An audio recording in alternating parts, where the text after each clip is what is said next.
Hey everybody. It's Monday, so you know what that means. Time for Read Aloud. And we are actually on chapter 26. And remember, I am reading this with permission from the HarperCollins Publishing Company. This is The Boy on the Porch, by Sharon Creech. So here we go. Marta and John watched Jacob riding the cow across the pasture, trailed by the beagle. "That's some boy," John said. "I know it. He's not your usual sort of boy, is he?" "Well, I don't know what a usual sort of boy is, to tell you the truth." "All that music and art stuff he does, how does he know how to do that, and is that good for him?" Marta didn't answer.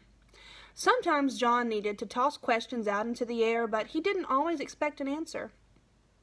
It had taken her a long time to learn that about him, but when she did, she was vastly relieved. It had been so exhausting, trying to answer all his questions. Sometimes she made up answers just so she wouldn't have to say, "I don't know," one more time. "What about school?" John asked. "That's going to start up soon." "What are we going to do then? What if the sheriff comes back? What about the people? Are they coming back or not? We can't keep the boy forever, can we?" After Jacob and Lucy had played together on the playground the previous week, Lucy's mother had suggested they meet regularly every Saturday. Marta had agreed before checking with John. "You should have checked with me, Marta. I'm not sure we should be getting so cozy with—" "Oh, John, shoot. The boy has to have a friend. Beyond a cow and a dog and a couple goats, he needs a human friend. What possible harm could there be?" On the third Saturday, Lucy's mother asked, "Do you watch Jacob every weekend?" "For the time being, yes." And then Lucy's mother asked where Jacob went to school. "Lucy's over here at Shadyvale Elementary, second grade next year." "Jacob too?" "Two? Second grade?"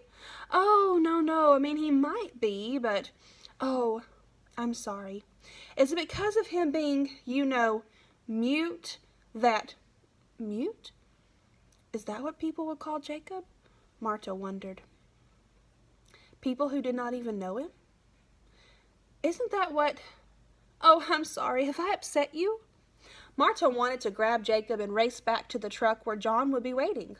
She wanted to speed away, but she could not. Instead, she said, No, not at all. Sometimes, well, it is so sensitive, His parents, they're sensitive about it." "Well, who are his parents? Relatives of yours?" "No." Shh, I'm sorry. I think I've been a little too nosy. Look, Jacob's showing Lucy how to use those twigs like drumsticks. How cute is that?" And now, nearly a week later, Marta was dreading their Saturday outing, dreading the questions that might surprise her.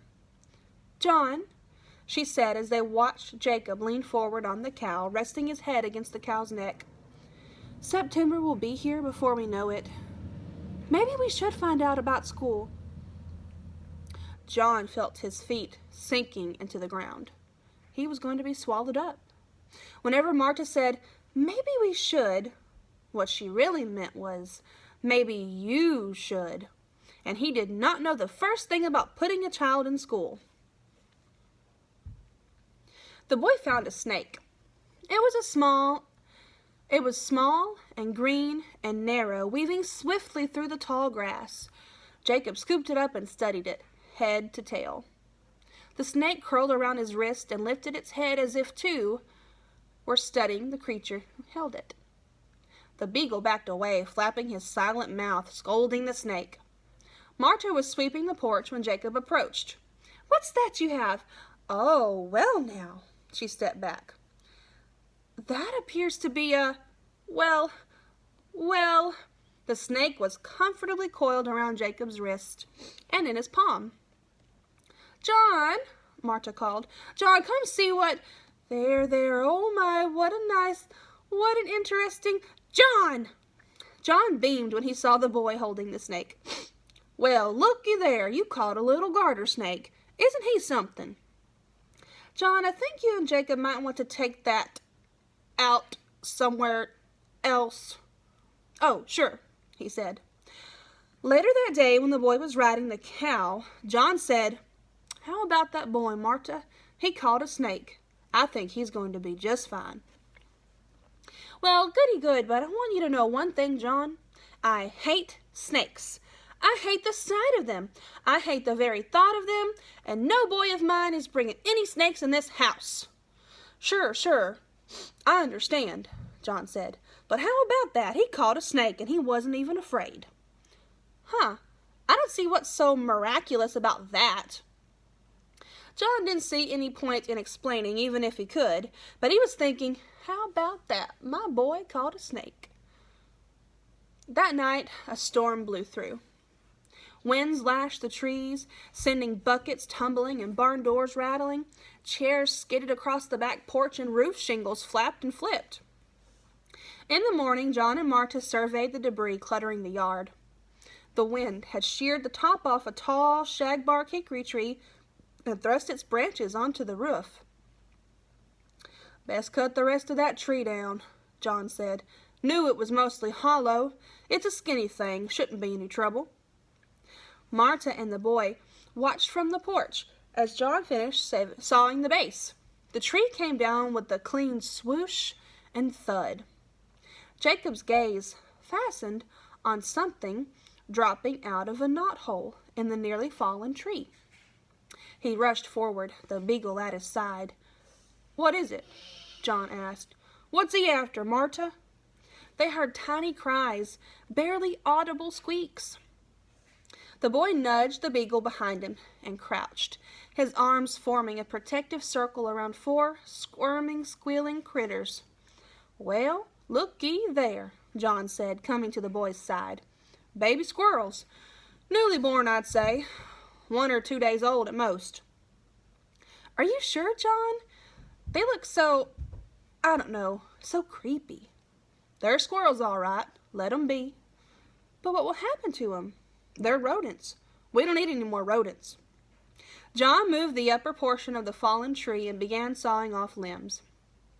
"Come on, Jacob," Marta said. "You can help me round up the buckets and baskets that went flying last night." She was halfway to the barn when she realized Jacob wasn't following her. He was scooping up dirt and leaves and nudging the baby squirrels into a roughly fashioned nest in his hands. After he carried his bundle to the hollow stump and gently sat them inside, Jacob moved to the shade of another tree on the far side of the house. From there he could watch over the stump. The boy didn't come to dinner. "He's still watching that old stump," John said. "I tried to get him to come in, but he looked so worried, I thought I'd better leave him. I wish I knew what he was thinking, Marta." "He's probably wondering if the mother will come back," she said. And as soon as she said that, she felt something clump in her chest. One day, the boy cried. He had fed the animals and then sat on the fence playing his guitar. "It's so mournful," Marta said. "How does he know these songs?" "I think he makes them up as he goes." "How does a person do that, Marta? I can hardly fathom it. Usually he plays sweeter songs. This one's so sad. Is he sad?" The boy stopped playing, his hands still cradling the guitar. He bowed his head. Marta and John went to the boy's side and saw that he was crying. "What's wrong?" Marta asked, putting an arm around his shoulders.